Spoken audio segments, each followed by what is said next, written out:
With the sight of his friend's injury, Eli snapped back into action, another wave of fury washing over him. While he sat watching his friend fight, goblins were trying to kill them. Spotting the goblin who had injured his friend, Eli loosed 3 more arrows in rapid succession. The first hit center mass, stunning his enemy. The second struck him in the throat, killing him. The third arrow, which he knew was unnecessary, caved in his forehead. Triple tap, he thought, laughing as his enemy fell lifeless into the water. At the sound of the body hitting the ground, Eli turned his aim towards the final enemy with a ranged weapon. The unlucky creature was struggling with a broken firing mechanism near the tree line. He knew that the goblin would be no threat with a broken weapon, and that he should turn his attention elsewhere, but he wanted to kill.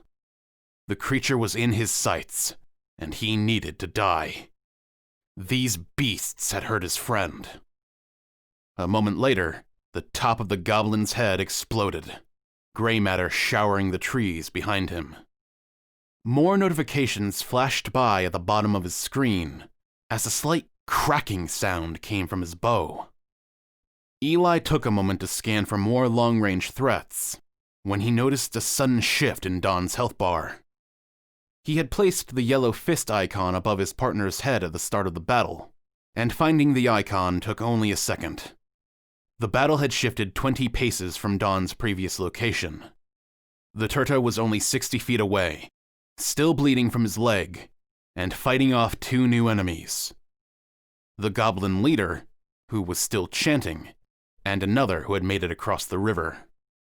The leader's weapon was nearly as tall as its wielder, and glowed with streaks of crimson. At its head sat a bleached skull, with odd-looking gemstones where its eyes used to be, and its mouth was open, as if screaming. Without hesitation, Eli chose his new target, pulled the string back as far as he could, and fired. Another, even louder crack came from his bow. Then the string went slack. As his bow lost tension, his arrow flew wide. His bow had split under the force of his last shot. While it hadn't broken completely, it would be useless for the rest of the fight. Taking a quick glance down, he noticed that the string must have slapped the back of his hand, as blood seeped from a shallow, razor-thin cut.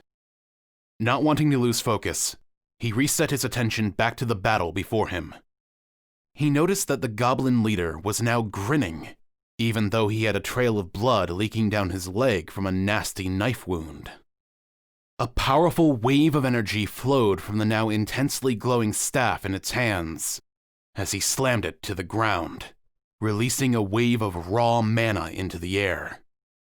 At first, neither Eli nor Don felt anything. It seemed as if the creature released a wave of useless energy.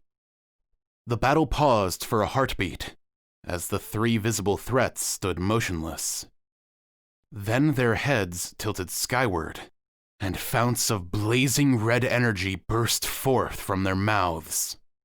The bewildered players both looked on in awe as the magical force turned into strings of power that flowed into 3 of the dead goblins, 2 from the center of the river and 1 at the far banks.